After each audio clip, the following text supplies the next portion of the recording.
أعوذ بالله من الشيطان الرجيم. بسم الله الرحمن الرحيم. الرحمن علم القرآن خلق الإنسان علمه البيان. الشمس والقمر بحسبان والنجم والشجر يسجدان والسماء رفعها ووضع الميزان ألا تطغوا في الميزان وأقيموا الوزن بالقسط ولا تخسروا الميزان والأرض وضعها للأنام فيها فاكهة والنخل ذات الأكمام والحب ذو العصف والريحان فبأي آلاء ربكما تكذبان خلق الإنسان من صلصال كالفخار وخلق الجان من مارج من نار فبأي آلاء ربكما تكذبان رب المشرقين ورب المغربين فبأي آلاء ربكما تكذبان مرج البحرين يلتقيان بينهما برزخ لا يبغيان فبأي آلاء ربكما تكذبان يخرج منهما اللؤلؤ والمرجان فبأي آلاء ربكما تكذبان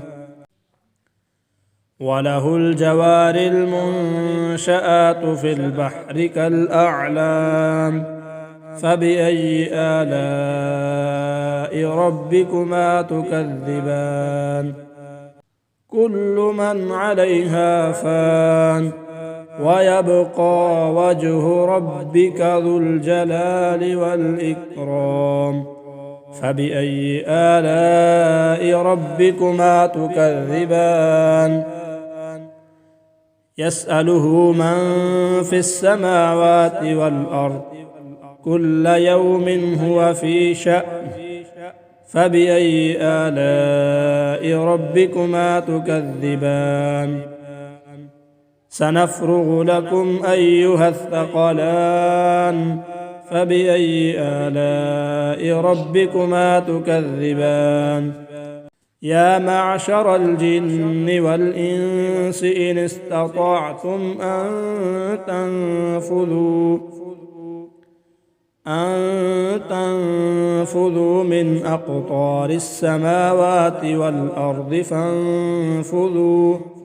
لا تنفذون إلا بسلطان فبأي آلاء ربكما تكذبان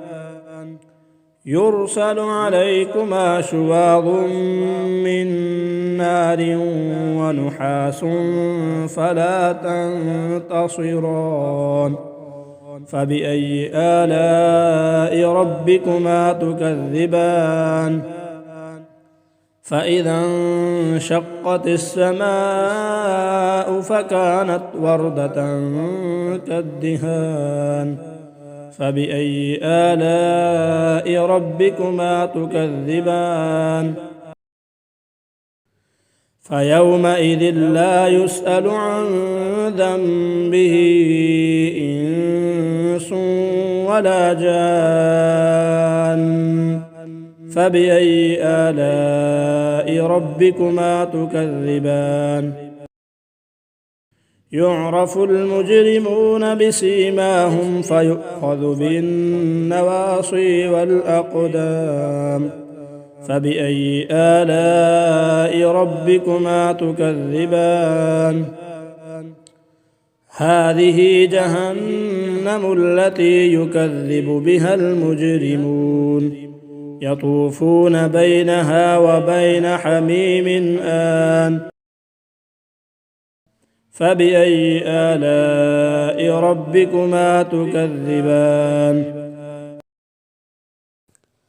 ولمن خاف مقام ربه جنتان فبأي آلاء ربكما تكذبان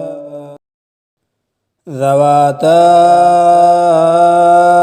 أفنان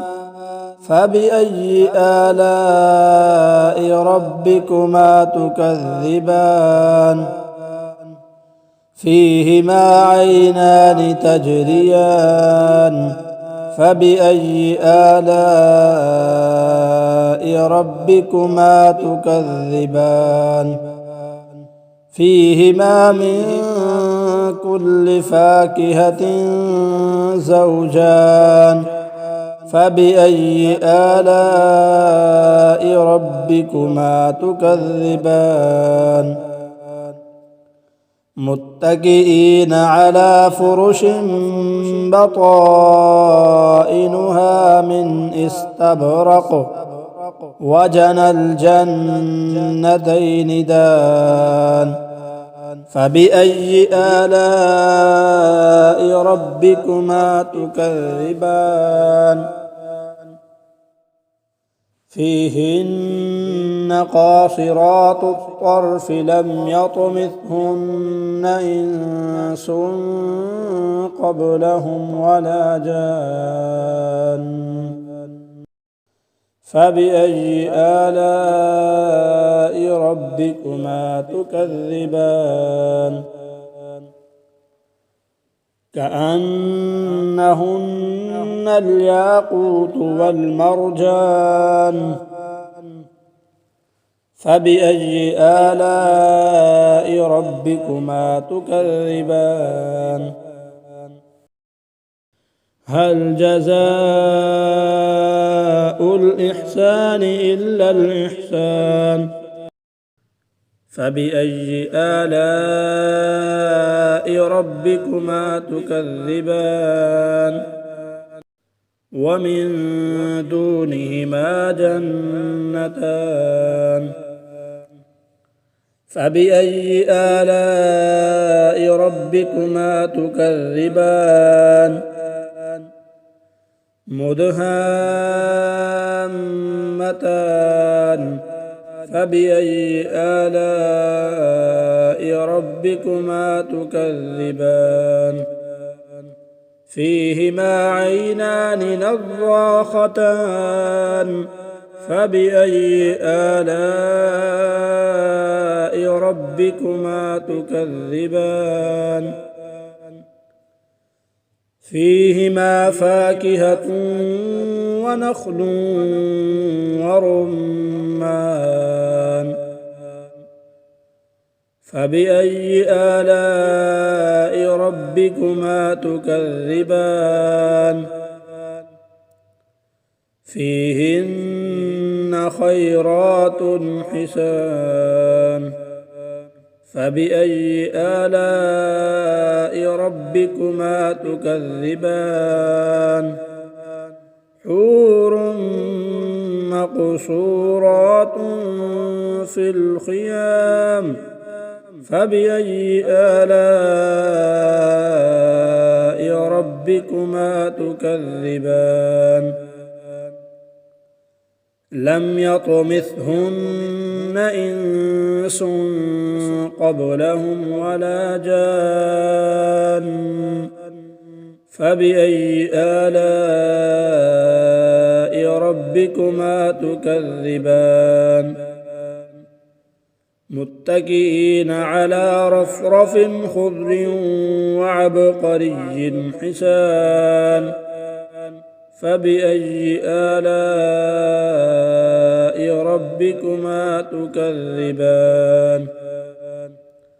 تبارك اسم ربك ذي الجلال والإكرام